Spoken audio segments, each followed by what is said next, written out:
আসসালামু আলাইকুম ওয়া রাহমাতুল্লাহি ওয়া বারাকাতুহু। আশা করি সকলে ভালো আছেন। আলহামদুলিল্লাহ, আল্লাহ তাআলা আমাকেও ভালো রাখছে। আজকে আমাদের বাংলাদেশের সকল মানুষের, বিশেষ করে ছাত্র ভাইদের যেই ত্যাগ তিতিক্ষার পরে যে বিজয়টা আসছে, সেটা খুবই আনন্দিত আমরা। দেশের সকল মানুষ আনন্দিত। শুরুতে আমি বলে নেই যে ভাইরা, যে বোনেরা এই কোটা আন্দোলন কেন্দ্রিক ইস্যুর শুরু থেকে এ পর্যন্ত শাহাদাত বরণ করলেন, আল্লাহ তাআলা প্রত্যেককে জান্নাতের উঁচু মাকাম দান করুক। তাদের এই ত্যাগের বিনিময়ে কিন্তু আজকের মানুষের হাসি। হাদিসের মধ্যে আল্লাহ নবী সাল্লাল্লাহু আলাইহি ওয়াসাল্লাম বলছেন যে দিন ইসলাম জিন্দা হতা হয় হার কারবালা কে বাদ। এখন আপনারা বলতেছেন, অনেকে প্রশ্ন করতে পারেন, দিন ইসলাম জিন্দা কিভাবে হইল? দেখেন, অনেক কিছুই হয়েছে, অনেক কিছুই হবে, আপনারা দেখতে পাবেন। সর্বোপরি বিষয় হইল, অনেক বছর যাবত যে জুলুমের শিকার আমরা হয়ে আসছিলাম। আমি ব্যক্তিগতভাবে আওয়ামী লীগের পদত্যাগে খুশি কেন, প্রশ্ন যদি আপনাদের মনে আসে, তুমি খুশি কেন? আমি খুশি এই কারণে, অনেক দিন যাবত উলামায়ে কেরামের উপরে নির্মমভাবে অত্যাচারের দৃশ্যগুলো দেখতেছিলাম। বিশেষ করে আমাদের প্রিয় শাইখ আল্লামা মামুনুল হক সাহেবের সমপর্যায়ের আরও অনেক উলামায়ে কেরাম প্রিয় মানুষদেরকে নির্মমভাবে অত্যাচার করেছে। আজকে যদিও তারা মুক্ত আছে, সেই কষ্ট ভুলে যায় নাই। এখন ছাত্র জামানায় নাই, শিক্ষক জামানায় চলে আসছি।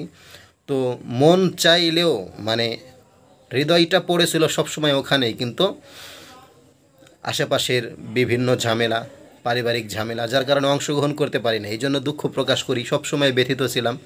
তবে কিছু মানুষ ময়দানে কাজ করে, কিছু মানুষ লেখালেখিতে কাজ করে, কিছু মানুষ মিডিয়াতে কাজ করে। তো এক দিক দিয়ে কাজ করার চেষ্টা করছি, মানে দেল তো মানে না, ওই রকম একটা বিষয়। তারপরেও আলহামদুলিল্লাহ অনেক দিন পরে কি পরিমাণ যে ভালো লাগতেছে আপনাদেরকে বোঝাইতে পারবো না। গত জুমাতেও আমাদের অনেক বড় বড় ওলামায়ে কেরামদেরকে জুমার খুতবা দিতে দেওয়া হয় নাই, তাদেরকে মসজিদ থেকে বের করে দেওয়া হয়েছে। এরকম কষ্টজনক, নেক্কারজনক ঘটনা আমরা অনেক দেখছি। অনেক আওয়ামী লীগ নেতার পক্ষ থেকে, অনেক বড় বড় মানুষের পক্ষ থেকে সম্মানিত অনেক ব্যক্তিকে অপদস্থ করা হয়েছে, সেই দৃশ্যগুলো দেখে গেছি। মানুষ অনাহারে মরে যায়, মানুষ ক্ষুধার জ্বালায় মরে যায়।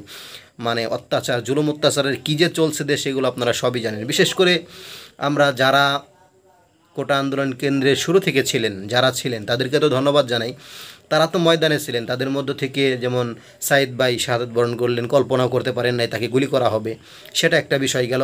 এরপরে আরও কত ভাই পানি পানি বলে বলে তারা বিভিন্নভাবে, অনেক ভাই মারা গেছেন। অনেকের ভিডিও ফুটেজ আছে, অনেকের ভিডিও ফুটেজ নেই, অনেকের মৃত্যুর কাহিনীগুলো আমরা জানিও না। সব থেকে কষ্টজনক ব্যাপার ছিল হলো ছোট্ট ছোট্ট বাচ্চারা, মা ছেলেকে ব্যালকনিতে খাবার খাওয়ানোর জন্য আনছে, মাথায় গুলিবিদ্ধ হয়ে মারা গেছে। বেফাকের অফিসে, মাদ্রাসার বেফাকের অফিসে কাজ করতেছে, সেখানে গুলিবিদ্ধ হয়ে মারা, ছাদের উপরে বাচ্চা খেলতেছে, সেখানে গুলিবিদ্ধ হয়ে মারা গেছে। এই যে দৃশ্যগুলো, এগুলোর কারণে আল্লাহ তাআলা সহ্য করতে পারেন নাই।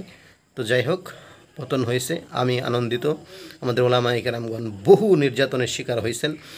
এখন আপনারা অনেকে ভাবতে পারেন ওলামায়ে কেরাম শিকার হয়েছেন, মুক্তি পেয়েছেন, এখন তো খুশি থাকার কথা, কিন্তু তা না ভাই। প্রত্যেকের পিছনে যতগুলো করে মামলা দেওয়া আছে, তাদের এই মামলার প্রত্যেকটা মাসে যে দৌড়াদৌড়ি, এটা আরও জেলখানায় থাকার থেকে বেশি কষ্ট। কারণ আমাদের কাছের মানুষ হজরত মাওলানা মুফতি হারুনুর রশিদ গোবিন্দ মাদ্রাসার বর্তমান প্রিন্সিপাল, তিনি কি করেছেন বের হওয়ার পর থেকে আমরা দেখেছি। হেফাজতের পর থেকে তার দৌড়াদৌড়ি চলছে অনেক দিন। তো এরকমভাবে এখন ওলামায়ে কেরাম যারা মুক্তি পাইছেন, তাদের প্রত্যেকেরই দৌড়াদৌড়ি কিন্তু শেষ নাই। জুনায়েদ আল হাবিব সাহেবের কথা আমরা শুনছি, আর অনেকের কথাই শুনছি, মাহমুদুল হাসান গনবী, অনেকের কথাই শুনছি। তো দৌড়াদৌড়ি কিন্তু শেষ নাই। এখন পরিশেষে আলহামদুলিল্লাহ ছাত্র ভাইদের এই আন্দোলনকে কেন্দ্রিক এক দফা আগাইতে আগাইতে শেষ পর্যন্ত 9 থেকে 1 চলে আসলো। এরপরে আল্লাহ তাআলা আজকের এই দিনে আমাদেরকে বিজয় দান করলেন এবং তিনি দেশ থেকে পালায় গেলেন, সেটা কোনো ব্যাপার না। আলহামদুলিল্লাহ এখন দেশটা সুন্দরভাবে চলুক, এই প্রত্যাশা রাখি। এবং দেশের মধ্যে যারা আসে, কিছুদিন পরে হয়তো তাদেরও কিছু পরিবর্তন দেখা যায়, পরিবর্তন হতেই পারে বা হয়।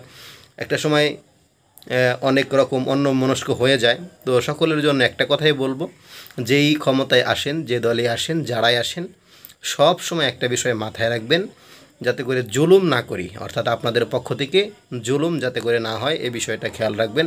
দেশের মানুষের যত সমস্যা আছে, প্রত্যেকটা সমস্যা সমাধান করার চেষ্টা করুন। দেশ সুন্দর চলবে, দেশের মানুষ ভালো থাকবে।